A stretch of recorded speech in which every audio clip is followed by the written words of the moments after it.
Hello friends, this is Ramesh Dubey. Education में आप लोगों का स्वागत है। आज हम बात करेंगे वैल्यू एडेड मेथड के बारे में।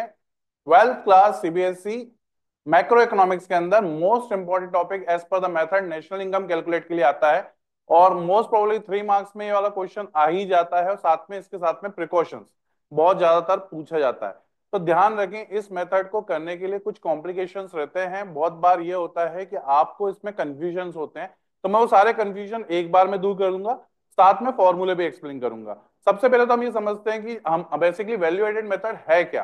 तो पहले सबसे पहले तो हम बात करते हैं वैल्यू एडेड मेथड है क्या, तो उसके बारे में पहले समझ लेते हैं कि वैल्यू एडेड मेथड कैसे यूज होती है, और उसके बारे में हम थोड़ा सा डिटेल में इसका कंसेप्ट भी क्लियर करते हैं। तो सबसे पहले हम बात करेंगे वैल्यू एडेड मेथड है क्या। तो भैया वैल्यू एडेड मेथड के लिए आते हैं। भैया value added method, the value added method is की, इसको प्रोडक्शन मेथड भी बोला जाता है। अगर आपको नाम चेंज करके दे दे तो कंफ्यूज मत होना, क्योंकि मोस्ट प्रोबेबली ये कभी कभी पूछा जाता है कि प्रोडक्शन मेथड क्या है। Now is key approach to calculating national income, it is also known as production method because it measures the contribution of different sector। Primary sector ने कितना करा, सेकेंडरी सेक्टर से कितना आया, और टर्शियरी सेक्टर से कितना आया। अब इसने 1000 रुपए में इसको बेचा सेकेंडरी सेक्टर को, सेकेंडरी सेक्टर ने 1500 रुपए में 1000 रुपए में बेचा, 1500 रुपए में सेकेंडरी सेक्टर ने टर्शियरी से को बेचा, 2000 में सीधे सीधे कंज्यूमर को बेचा। तो बेसिकली क्या हुआ, 1000 रुपए प्राइमरी सेक्टर से, आप आपने 15 में से 1000 माइनस करे तो 500 रुपए आपके सेकेंडरी सेक्टर से वैल्यू एडेड हुआ। फिर आपका 1500, 2000 में से माइनस करे तो 500 रुपए इधर फिर ऐड हुआ। अब यहाँ पे बात करेंगे तो टोटल आपका वैल्यू एडेड मेथड का basically net value added gross, और सॉरी ग्रॉस वैल्यू एडेड कितना आ जाएगा, दैट इज 2000। कितना आ जाएगा, 2000। That is whole about the approach. इस अप्रोच के साथ ही इस पर वर्किंग होती है primary sector, secondary sector, tertiary sector and user. भैया प्राइमरी सेक्टर ने जो बेचा, प्राइमरी सेक्टर यानी कि एग्रीकल्चर से 1000 रुपए में बेचा, किसके पास गया, सेकेंडरी सेक्टर। सेकेंडरी सेक्टर ने क्या करा, सेकेंडरी सेक्टर ने बेसिकली उसको 1500 में बना के बेचा, किसको, टर्शियरी सेक्टर को, सर्विस सेक्टर को। तो टर्शियरी सेक्टर ने 2000 रुपए में किसको बेचा, सीधे सीधे आपके एंड यूजर को बेचा। तो यहाँ पे जो 1500 500 जो प्लस हुआ है, that is total about value added. 1000 primary, 500 secondary, 500 tertiary, and total all about that is 2000। That is called gross value added by way of value added method. ये हमारा बेसिकली ऐसे इस टाइप से कैलकुलेट किया जाता है। इसको और डिटेल में समझना है तो हम बेसिकली एक पिक्चर समझ लेते हैं यहाँ पे। जैसे मान लीजिए फार्मर्स ने गेहूं उगाए, गेहूं 1000 रुपए में बेचे, किसको, बेसिकली 1000 रुपए में उगाए तो गेहूं की वैल्यू 1000 रुपए। अब इनने 1500 रुपए में, कितने, 1500 रुपए में फ्लोर मिल वाले को बेचा। 1000 रुपए प्राइमरी सेक्टर से, फ्लोर मिल से अपने को 500 रुपए वैल्यू एड हुआ। वैल्यू एड बेसिकली करने के बाद इनने क्या करा, सीधे सीधे इसको बेकरी वाले को 2000 रुपए में बेचा। यहाँ पे वैल्यू एड कितना हुआ, 500 रुपए। 1500 रुपए इधर, 2000 रुपए इधर, 1000 रुपए इधर, टोटल कितना हो गया, 1000, 500। और यहाँ पे भी आपने बेकरी वाले को 500 में बेचा, टोटल हो गया 2000। अब 2000 में किसने किसको बेच, 2500 में किसने किसको बेच दिया, एंड यूजर को। तो 500 रुपए यहाँ पे ऐड हो गए, तो टोटल कितना हो गया आपका 2500। That is all about the value added method. इसको वैल्यू एडेड मेथड बोला जाता है। And approach of this method basically on the base of that picture you can easily understand. Now आगे बढ़ते हैं। अब इसमें करना क्या है, अब इसमें आते कौन कौन से कैलकुलेशंस हैं, न्यूमेरिकल फॉर्मूले थोड़ा सा हम थोड़ा डेप्थ में देख लेते हैं, साथ में इसमें कौन कौन से कॉन्सेप्ट को आप इजीली ले सकते हो। जैसे कि आपका इंपोर्ट और बेसिकली परचेज एक इंपॉर्टेंट टर्म बनती है। Then we have second, basically second method में हमको ये बनेगा कि भैया एक्सपोर्ट प्लस, हमने एक्सपोर्ट हम अगर डोमेस्टिक मार्केट से कर रहे हैं तो डोमेस्टिक मार्केट ले लेंगे, साथ में एक्सपोर्ट बेसिकली नेशनल मार्केट का भी आपको इसमें ऐड करना पड़ेगा। तो दोनों मिला के टोटल एक्सपोर्ट बनेगा। क्या बनेगा, टोटल एक्सपोर्ट। वो भी आपको सेल्स माना जाएगा। तो सेल्स के लिए हमको अगर एक्सपोर्ट दे रखा है तो दैट इज ओके। बट अगर हमको डोमेस्टिक एक्सपोर्ट दे रखा है, यानी कि मतलब बेसिकली डोमेस्टिक एक्सपोर्ट यानी जैसे डोमेस्टिक सेल्स दे रखा है, तो we have to be add basically national export भी हमको इसमें प्लस करना पड़ेगा। तो कॉन्सेप्ट को मैं इजीली समझा देता हूं, आपको ऐसे क्लियर ना हो रहा हो तो। नाउ फर्स्ट ऑफ ऑल, सबसे पहले इसमें एक कॉन्सेप्ट आपको इंटरमीडिएट कंजम्पशन के लिए लेना है। अगर आपको परचेज दे रखा है तो फिर तो आपको कोई भी चीज इंटरटेन नहीं करनी है, आपको डायरेक्टली इसको ले लेना है, परचेज को। अगर आपको यहां पे लिखा हुआ है डोमेस्टिक परचेज, अगर आपको लिखा है डोमेस्टिक परचेज, तो फिर आपको प्लस करना है यहां पे इंपोर्ट। क्या प्लस करना है, इंपोर्ट। तो यहाँ पे आपका क्या बनेगा, दैट इज टोटल ओवरऑल आपका परचेज बन जाएगा, इंटरमीडिएट कंजम्पशन, ये टोटल ओवरऑल परचेज बन जाएगा। देन वी हैव सेकेंड, अगर आपको सेल्स दे रखा है तो कोई दिक्कत नहीं है, बट अगर आपको डोमेस्टिक सेल्स दे रखा है, क्या दे रखा है, डोमेस्टिक सेल्स दे रखा है, डोमेस्टिक सेल्स दे रखा है, अब आपको मेरी बात क्लियर हो गई होगी, डोमेस्टिक सेल्स दे रखा है, तो ये ओवरऑल सेल्स नहीं है, आपको इसमें एक्सपोर्ट प्लस करेंगे, एक्सपोर्ट प्लस करेंगे तो आपका ये टोटल सेल्स बन जाएगा, क्या बन जाएगा, टोटल सेल्स। अब आप बोलोगे सर इसका क्या यूज, तो इसका ये यूज है कि आपको फॉर्मूले में टोटल सेल्स की भी जरूरत पड़ेगी, इंटरमीडिएट कंजम्पशन की भी जरूरत पड़ेगी, because of to calculate the total output on the base of output you can minus intermediate consumption, then you can find out the basically net value added और value gross value added, हमको इसके basis पे ही मिलने वाला है। तो सबसे पहले आपको क्या करना है, परचेज अगर दे रखा है तो कोई दिक्कत नहीं, बट अगर हमें डोमेस्टिक परचेज दे रखा है तो इंपोर्ट प्लस करें तो आपका परचेज आएगा, अगर आपको डोमेस्टिक सेल्स दे रखा है तो एक्सपोर्ट प्लस करें तो टोटल सेल्स आ जाएगा। तो पहला कॉन्सेप्ट आपको क्लियर हो गया होगा, तो पहला कॉन्सेप्ट आप इसको लेके चले। देन वी हैव नेक्स्ट, फॉर्मूले एक बार क्लियर कर लेते हैं। सबसे पहले अगर आपको निकालना है तो आपको निकालना पड़ेगा टोटल आउटपुट, क्या निकालना पड़ेगा, टोटल आउटपुट। तो टोटल आउटपुट के लिए क्या करना है आपको, सबसे पहले वैल्यू एडेड मेथड, इसको प्रोडक्शन मेथड भी बोला जाता है, वैल्यू एडेड मेथड, और इसको प्रोडक्शन मेथड भी बोला जाएगा। नाउ तो वैल्यू एडेड टोटल आउटपुट के लिए क्या करेंगे, टोटल आउटपुट के लिए आपको करना पड़ेगा सबसे पहले यहाँ पे sales plus change in stock, sales plus change in stock, क्या करेंगे, sales plus change in stock. Change in stock का फॉर्मूला होता है, चेंज इन स्टॉक का फॉर्मूला होता है that is closing minus opening stock. और अगर इसमें और डिटेल में जाएं, अगर आपको इंक्रीज इन स्टॉक दे रखा है तो प्लस कर लेना,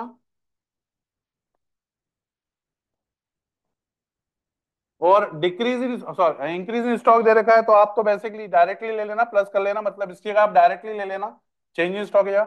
और डिक्रीज इन स्टॉक दे रखा है मतलब आपका ओपनिंग ज्यादा है क्लोजिंग कम है, तो आपको डिक्रीज इन स्टॉक दे रखा है तो फिर आप माइनस कर देना, सेल्स में से माइनस कर देना। अगर आपको डिक्रीज इन स्टॉक दे रखा है तो फिर आप माइनस कर देना, ध्यान रखना, डिक्रीज इन स्टॉक माइनस करना है, plus increase in stock plus करना है, ये भी बात ध्यान रखना भैया। आप लोग ये बहुत बार गलती करते हैं बच्चे, और ये गलती की वजह से क्या होता है, टीचर बहुत गालियां खाते हैं, बोले सर आपने बताया नहीं था, बताया क्या नहीं था, बुक में देखो बहुत सारे क्वेश्चन है उनको सॉल्व करो। चलिए ये हो गया पहला, तो एक बार स्टेप बाय स्टेप सारे फॉर्मूले ले लेते हैं हम लोग। फर्स्ट, सबसे पहला फॉर्मूला आपका टोटल आउटपुट,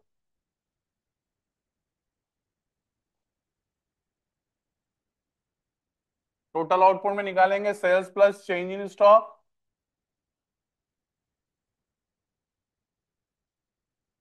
या और sales plus increase in stock,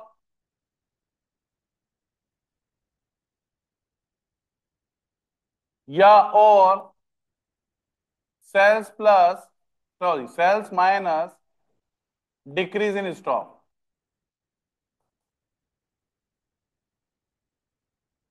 ये कर लीजिएगा।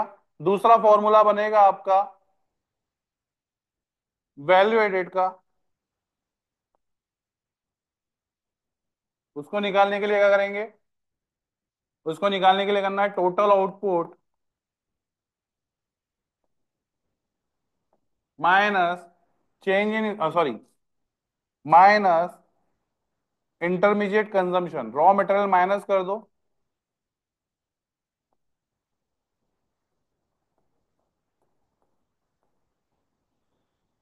ये माइनस करोगे तो that is your value added, ये आपका वैल्यू एडेड निकल के आ जाएगा। Total output minus intermediate consumption minus करेंगे तो that is you will find out the value added, ये हो गया आपका वैल्यू एडेड का formula. Then now we have to find out again that total output minus intermediate consumption के बाद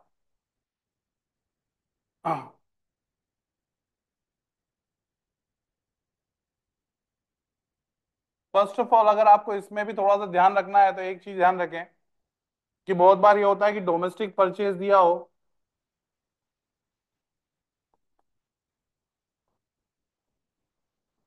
तो प्लस कर लीजिएगा डोमेस्टिक परचेज प्लस इंपोर्ट, और अगर आपको डोमेस्टिक सेल्स दिया हो तो प्लस कर लीजिएगा एक्सपोर्ट। ये बेसिकली आप चीजें ध्यान रखें, इनके बेसिस पे आप इजीली फाइंड आउट कर पाएंगे सारी चीजें।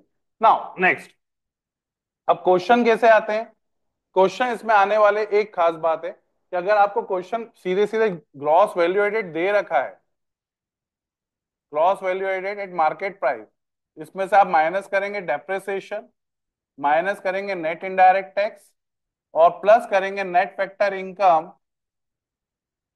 फ्रॉम अब्रॉड, तो will find out NNP FC. ये फॉर्मूला याद रखिएगा। अगर आपको N V A M F C दे रखा है, N V A F C दे रखा है, net value added at factor cost, तो प्लस करें इसमें डेप्रिसिएशन, प्लस करें नेट इनडायरेक्ट टैक्स, प्लस करें इसके साथ में net factor income from abroad, तो you will find out G N P M P. ये आपके दो तीन फॉर्मूले आपको याद रखना है, तो ये सारे फॉर्मूले मोस्ट इंपॉर्टेंट है। नेक्स्ट, अब क्वेश्चंस आएंगे कैसे, जैसे क्वेश्चन पे मैं आपको पहले ही बता दूं, कुछ कॉन्सेप्ट ध्यान रखिएगा कि अगर ए ने बी को माल बेचा है, बी को माल बेचा है, तो ए के लिए वो सेल्स होगा और बी के लिए वो परचेज होगा, और बी ने सी को बेचा है तो बी के लिए सेल्स होगा और सी के लिए परचेज होगा। तो इसके बेसिस पे आप यहां पे जीवीए निकालेंगे, और जीवी निकालने के बाद डेप्रिसिएशन माइनस करें, एनआईटी माइनस करें, और net factor income from abroad plus करेंगे, तो आपका नेशनल इनकम निकल के आएगा एनएनपी एट एफसी। ये फाइंड आउट हो जाएगा। तो ये कुछ बेसिक कॉन्सेप्ट्स थे, आपको ध्यान रखने हैं। चलिए कुछ क्वेश्चंस दिखा देता हूं मैं आपको किस टाइप से पूछे आते हैं, तो एक बार आप दिमाग लगा लें थोड़ा सा।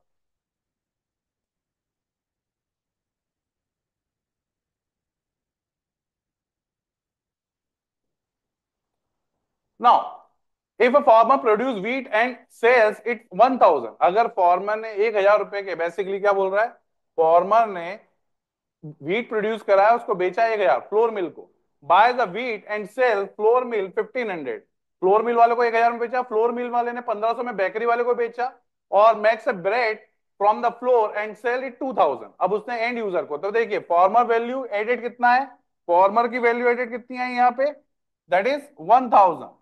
अब 1000 के बाद फ्लोर मिल वाले ने कितने में बेचा है इसको, 1500 में, 1000 में खरीदा था और 1500 में बेचा है, तो कितना वैल्यू एड करा उसमें, 1000, तो फार्मर ने, और 500 फ्लोर मिल वाले ने।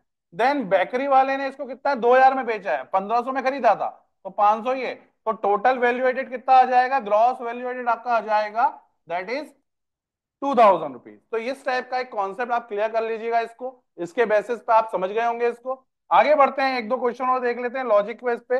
सबसे पहले total gross value added 1000, 500, 500, 2000। Advantage, more accurate calculation होता है, डबल काउंटिंग से अवॉइड होता है, helps in understanding contribution different. इसके डिसएडवांटेज बाद में देखिएगा, पहले सबसे पहले इसके प्रिकॉशंस देख लेते हैं, अगर प्रिकॉशंस हमारे पास हैं कि नहीं है देख लेते हैं हम इसको एक बार। प्रिकॉशंस प्रिकॉशंस प्रिकॉशंस, चलिए कुछ कैलकुलेशंस देख लेते हैं पहले। हमारे पास ग्रॉस वैल्यू एडेड देखा है, all sectors 6 lakh, product excise दे रखा है 40,000, प्रोडक्ट सब्सिडीज दे रखा है 10,000। हमें क्या फाइंड आउट करना है, जीडीपी एट एमपी निकालना है हमको। क्या निकालना है, G from gross domestic product GDP at MP calculation. अब हमको यहाँ पे दे रखा है, तो सबसे पहले जीडीपी एट एमपी निकालने के लिए क्या करना पड़ेगा, तीनों को प्लस करना है। जीवीए दे रखा है, प्रोडक्ट टैक्सेस दे रखा है, तो GVA product taxes minus product subsidies, तो जीवीए टैक्स अपन क्या सब्सिडीज माइनस करेंगे, नेट इनडायरेक्ट टैक्स जोड़ेंगे, तो ये कितना आ जाएगा 6,30,000, that will be our answer. ये हमारा आंसर हो जाएगा, इसके बेसिस पे आप निकाल लेंगे। Then again GDP at FC निकालना है, तो सीधी सी बात है, एमपी अगर हमको निकालना है तो हमने प्लस कर लिया, एफसी निकालना है तो एमपी में से माइनस कर देंगे इनडायरेक्ट टैक्स, आपको पता ही है ये चीज तो। कुछ कैलकुलेशंस हैं, नोट्स ऑलरेडी प्रोवाइड कर दिए गए हैं, मेरे को प्रिकॉशंस चाहिए, मैं प्रिकॉशंस एक बार आपको समझा दूं ताकि आप लोग थोड़ा सा अच्छे से इसको समझ सकें। समरी ऑफ की फॉर्मूलाज हो गया। देखिए इस टाइप का क्वेश्चंस बनते हैं इस पे कि वे sales by firm A 100, purchase by from firm B by firm A. Purchase किससे का? परचेज फ्रॉम फर्म बी से खरीदा बाय फर्म ए ने खरीदा 40 रुपए, purchase from firm A by firm B 60 रुपए में। Sales by firm B 200, closing stock दे रखा, क्लोजिंग स्टॉक बी का दे रखा, ओपनिंग स्टॉक। अब आपको फॉर्मूले में पुट करना है यहाँ पे और उसका सॉल्यूशन कर देना है। अब आपका ए का अलग निकाल लीजिए, बी का अलग निकाल लीजिए और उसके बेसिस पे इसको सॉल्व कर लीजिएगा। परचेज अलग अलग देख लीजिएगा, थोड़ा सा इस टाइप के क्वेश्चंस कुछ ज्यादा दे रखे हैं मैंने। प्रिकॉशंस एक बार देख लेते हैं। अब आपको कॉन्सेप्ट तो क्लियर है इसका।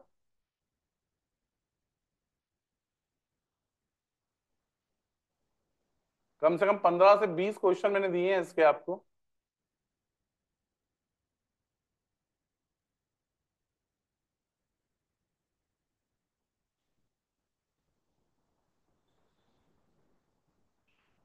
Precautions precautions.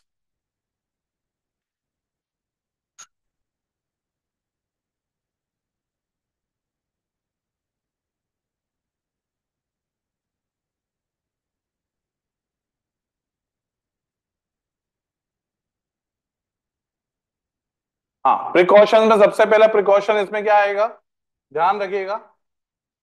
प्रिकॉशंस एक बार पढ़ लीजिए। Avoid double counting, only include the value of final goods. इसमें भी फाइनल गुड्स की वैल्यू ऐड करेंगे, रॉ मटेरियल की वैल्यू को नहीं लेना है, सिर्फ फाइनल गुड्स की वैल्यू लेना है। एक्सक्लूड इंटरमीडिएट गुड्स, इंटरमीडिएट को माइनस कर देना है। पेंशन स्कॉलरशिप ट्रांसफर इनकम नहीं लेना है।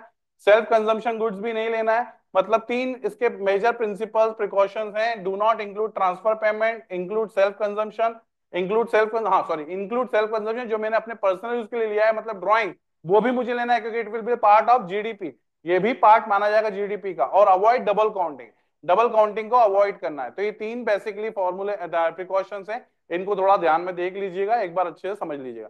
चलिए that's all for the day, thanks a lot, bye bye.